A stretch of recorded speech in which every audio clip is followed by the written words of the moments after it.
Pessoal, acho que vocês já estão vendo minha tela, tá? Vou apresentar agora algumas das novidades que teve na versão 7.17. Teve muito mais coisa, porém não deu para colocar todas as novidades, porque senão ficaria muito extenso, tá? Primeira coisa é falar da time, né, da parte de manufatura. Todo mundo já conhece eu e o Josemar. Temos dois novos integrantes, que é o Luan Henrique e o Guilherme Rodrigues, né, os dois técnicos que vieram do Senai e efetivaram aqui com a gente, estão aqui para completar o nosso time, tá? O telefone de contato aqui da empresa e o e-mail de suporte, né, que é o sup.can@topsolid7.com.br e pós-processador é o sup.pp@topsolid7.com.br, tá? As mesmas recomendações todo mundo já fez, né? Manter os microfones desligados, as câmeras e as perguntas sejam feitas através do chat, tá? Bom, vamos começar aqui com as furações. A primeira novidade, né, é a gestão do sobremetal nas furações quando você ativa contorno e cavidade dentro do ciclo de furação. Então, na hora que você vai fazer uma furação, se você ativasse o contorno ou a cavidade, você tinha que entrar na aba para colocar sobre metal, esse tipo de coisa. Agora não. Ele tem aí na janelinha, né, no pop-up, a função de você já colocar esse sobre metal na parede e no fundo, tá? Eu vou avançar um pouquinho aqui. A definição do ponto inicial das otimizações dos furos. Então, todo mundo sabe que quando você vai fazer uma furação, né, vários furos, ele tem as otimizações normais, né, vários tipos de otimizações. Agora você pode definir qual é o ponto que você quer que inicie, tá? Então você clica naquele ponto e ele começa através daquilo. Mesma coisa você tem essas otimizações agora nas furações de 4 e 5 eixos, tá? Então agora você tem caminho mais curto, o zig em torno do C, depois o Z, enfim. Você tem as otimizações dentro do quarto eixo, tá? E quarto, quinto eixo. Então você coloca lá qual é a otimização que você quer e o ponto que você quer que inicie. Beleza? Vou passar aqui para a próxima. É a opção de furação personalizada. Todo mundo sabe que a gente tem aquele pica-pau personalizado, né? Agora eu consigo atrelar um documento de refrigeração personalizada para aquele tipo de furação, tá? Então, por exemplo, quando eu crio esse ciclo de furação personalizada, eu consigo colocar diversos tipos de refrigeração específicas para cada máquina. Então, eu atrelo naquele ciclo, né, essa furação, e ele vai sair no código ISO, onde você pode ter alguma função específica, a pressão da refrigeração, enfim, todos esses detalhes que as novas máquinas que estão vindo agora, cada uma vem com algum recurso a mais. Agora eu consigo otimizar isso aqui dentro da estratégia. Ok? Bom, limpeza de furação. Isso aqui é muito bacana. No passado, quando a gente sabe que o software é integrado, tá, com o projeto, então quando eu modificava qualquer coisa no projeto, ele atualizava no campo. Porém, eu tinha um problema. Quando excluía um furo, a estratégia eu tinha que entrar e excluir aquele furo, porque ele não encontrava mais uma referência para ele. Ele não estava mudando de posição, simplesmente eu excluí. Agora, o que acontece? Se eu excluir no design, ele não vai me dar mais erro no CAN. Ele sozinho vai excluir daí da estratégia e você só tem que regenerar. Então, aqui, isso aqui é muito bacana. Você vai ver, ele vai excluir aqui um chanfro e um furo. Está excluindo o chanfro e vai excluir esse furo. Salva, né? Aí ele volta lá para o arquivo do CAN. Quando chegar lá, ele só regenera e não dá erro nenhum na estratégia. Ele sozinho excluiu aqueles furos do elemento, tá? Da peça. Ele não dá mais aquele aviso de erro, ok? Fresamento 2D e fresamento 3D. No ciclo de furação, quando eu faço análise de furações, eu tenho aquela lupa, né? Lupa não, aquele binóculo que eu mando procurar cilindros idênticos, né? Mesmo diâmetro, mesma profundidade. Agora eu consigo fazer a mesma coisa também na fresagem lateral. Então, por exemplo, eu vou fazer aí um contorno ali, que é um diâmetro, e na hora que eu vou selecionar esse cilindro, dentro da geometria eu consigo consigo encontrar todos os cilindros idênticos, né, com o mesmo diâmetro, mesma profundidade, mesmo WCS, altitude, enfim. Eu ativo o filtro que eu quero e ele seleciona automaticamente todas as, aí no caso foi as colunas, né, que eu queira fazer aquela interpolação. Boost milling, né, o mergulho automático fora do material. Então, agora, quando ele reconhece que o material bruto tem um furo já, ele automaticamente ele reposiciona a entrada dele para onde está feito a furação, tá? Então, ele, na versão anterior, você via que ele ficava ali já na beiradinha, né? Ele procurava fugir, mas já entrava usinando, né?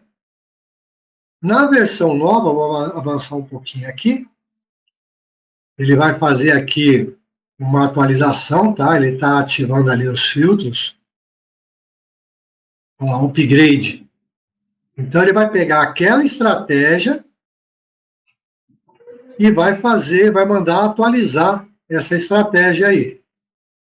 O que vai acontecer? Ele vai regenerar ali, o ponto de entrada, ele vai mudar de posição.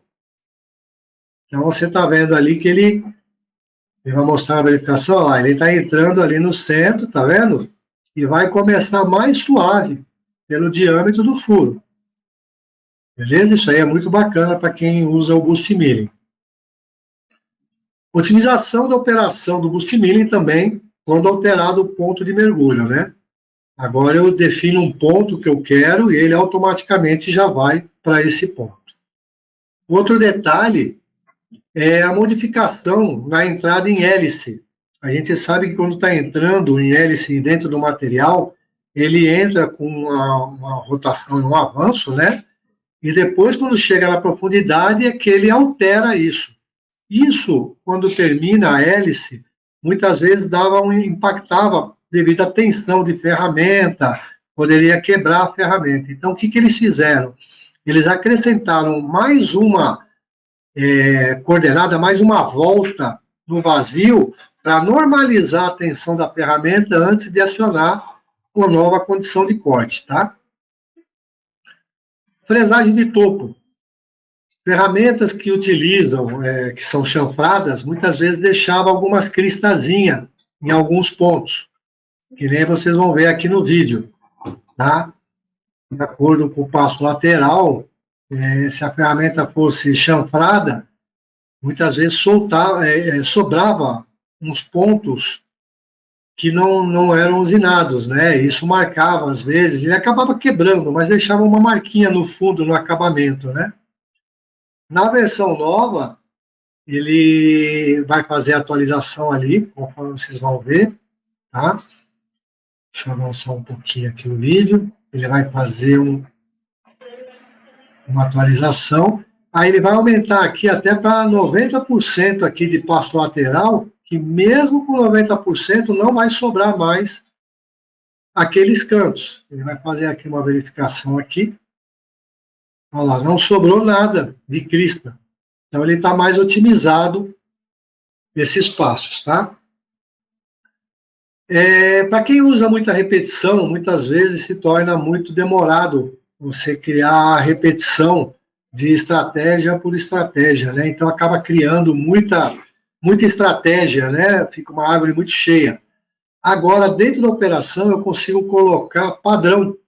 Então, isso otimiza, né? Que ele já cria o padrão de repetição dentro da própria estratégia. Então, vocês podem ver aqui no lado esquerdo, né? Na repetição, que deu várias estratégias. No lado direito, que ele utilizou o padrão, já são menos estratégias. Então, dentro da estratégia, ele já fez a repetição. Tá? No constante Z, quando ele vai fazer faces planas também, antes ele entrava em cima do material para fazer as faces planas, agora ele procura uma área fora do material para entrar e dar o acabamento das faces planas. Tá? Isso aí também melhora muito o acabamento nas estratégias 3D. Constante Z também, isso aqui é algo que muito cliente às vezes reclamava porque você tinha que entrar na estratégia e fazer os ajustes, né? Quando você vai trabalhar helicoidal, ele criava um zigue-zague na entrada, né? Agora, na versão 7.17, ele já está bem mais otimizado e mais limpo. Então, quando você vai usar usinagem espiral, ele não cria aquele zigue-zague na entrada. Vocês podem perceber aí na imagem, fica muito mais limpa a estratégia. Tá? E o acabamento também fica melhor. Fresamento de 5 eixos agora, tá? É aquele módulo, né, de cavidade multi-eixos, né? Isso é um desbaste em 5 eixos contínuos, porém, ele ainda não gerenciava fixação. Então, agora eles colocaram lá gerenciamento de fixação dentro dessa estratégia, onde você coloca qual offset que você quer de ele gerencia essa fixação. Então, ali, ó, vocês podem ver, a usinagem está pegando a cavidade toda e tem uma garra ali.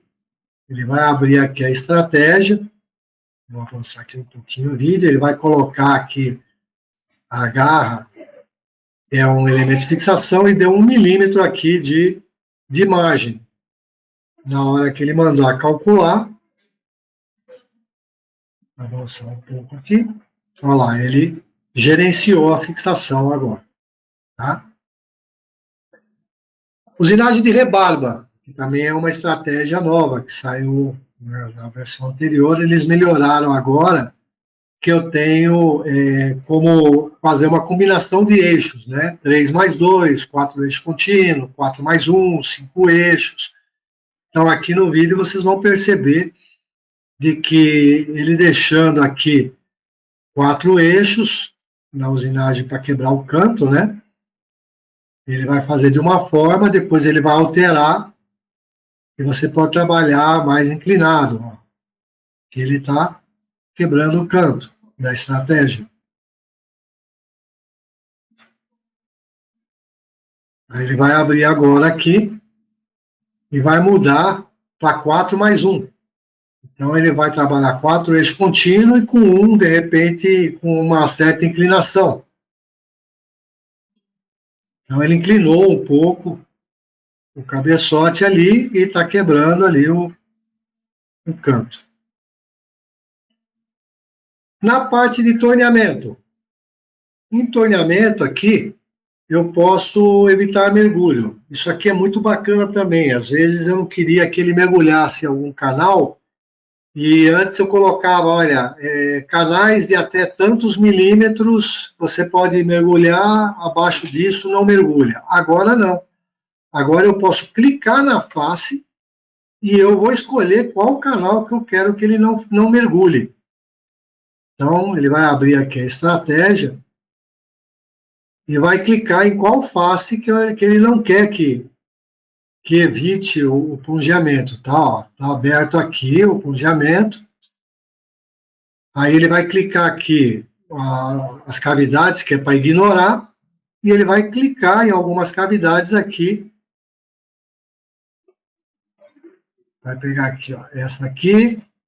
Percebam, ele clicou e ela já não mergulhou. Clicou, já não mergulhou. Isso é muito bacana para quem utiliza esse mergulho em cavidades, tá? Cortar a peça, né? Ele separa, por exemplo, você faz a usinagem, você quer que no final ele já corte a peça e a peça cai. Vou avançar um pouquinho aqui o vídeo. Então ele chamou aqui, vocês podem perceber, ele já automaticamente já foi lá e cortou a peça no final. Então você faz o desbaste e depois você quer que ele vá lá e corte a peça.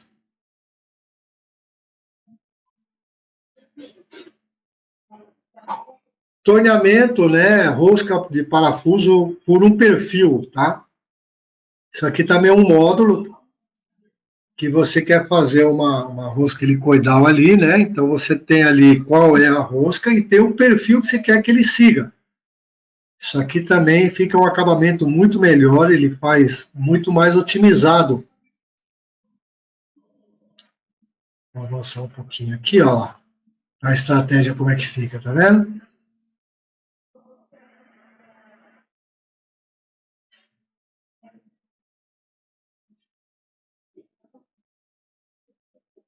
Ferramenta. Movimento de ligação. Aqui eu acho que é o ponto mais forte que muita gente estava esperando, né? É o movimento de ligação por uma esfera ou vamos dizer, uma forma específica. Então, por exemplo, eu quero sair de um lado de uma operação e ir para o outro e que ele siga, por exemplo, essa esfera. No caso aqui no exemplo, ele usou uma esfera, mas poderia ser um cilindro, né, um quadrado, enfim. Então aqui ele vai criar um movimento interoperação. Deixa eu avançar um pouquinho o vídeo para mostrar para vocês, olha lá, tá vendo? Ele vai de um lado para o outro, seguindo o caminho dessa esfera. Poderia ser um cilindro, tá? Na parte de métodos, seleção lá da ativação de elementos dentro do próprio método. Então, antes eu criava um método, se eu tivesse que chamar um elemento de máquina, eu ativava ele e depois chamava o método. Agora não, o próprio método pode chamar ativar algum elemento, tá? Isso foi acrescentado dentro dos métodos. Então, é mais um recurso aí para quem trabalha com métodos automáticos, tá? Copiar e colar, né? Dentro do próprio método, né? Eu escolho lá um furo, um cilindro, e eu mando ele encontrar cilindros idênticos, também com os mesmos filtros, né? Copiar e colar operações dentro também do método de furação, eu posso copiar algumas, por exemplo, centralização, furação, para criar novos, né? Na parte aqui de diversos, né, eu tenho aqui também como criar agora um sketch em cima de um caminho de ferramenta, tá? Isso aqui é muito bacana também. Eu crio lá uma estratégia, né? E eu quero extrair um sketch dessa estratégia. Então, vocês estão vendo ali, ó, ele pegou um sweep ali e ele quer criar um sketch desse sweep aí. Por algum motivo, ele quer fazer alguma outra usinagem, então ele criou um sketch, extraiu o sketch da estratégia. Ok? Lista de propriedades, dimensões do bloco. Então, aqui, por exemplo, quem faz o detalhamento depois, né, do material bruto, eu já consigo incluir todo o dimensional do material bruto na própria criação do bloco, né? Você vai ver ali, vai criar um bloco e já tem essas dimensões aí. Quando ele vai para a usinagem, ele pode optar por ativar esse recurso dimensional, porque quando você for criar o draft, né, toda a documentação que vai para o chão de fábrica, ele já leva todo esse dimensional. Tá? Na parte do wire, eu tenho aqui alguns recursos também dentro do método, né, dos movimentos interoperação, tá? Na aproximação, retração, de colocar blocos direto da máquina, tá? Eu posso criar blocos comandos G, né, e M, para sair na aproximação ou na retração do código ISO que vai para a máquina, tá? Filtro de seleção de tecnologia no Wire também, né? Quando eu crio um método, eu posso criar um filtro de acordo com o material, eu quero filtrar as tabelas tecnológicas. Então, eu já consigo colocar isso dentro do próprio método, tá? Aqui no vídeo ele vai mostrar, ele vai fazer lá um corte, vai aplicar um método, né? E aí ele, na hora que ele seleciona, ele já abre a tabela de tecnologias, onde ele consegue escolher qual é a tecnologia, se é um corte, um repasse, um corte, dois repasses, um corte e depois a queda do material, enfim, ele escolhe qual é a tecnologia que ele vai utilizar no método, tá? Bom, pessoal, queria agradecer, eu sei que o tempo foi meio rápido aqui, mas nós estamos com o tempo curto, tá? Não deixe de entrar em contato, qualquer dúvida que tiver, vocês podem deixar as dúvidas no chat, tá ok? Um bom dia a todos.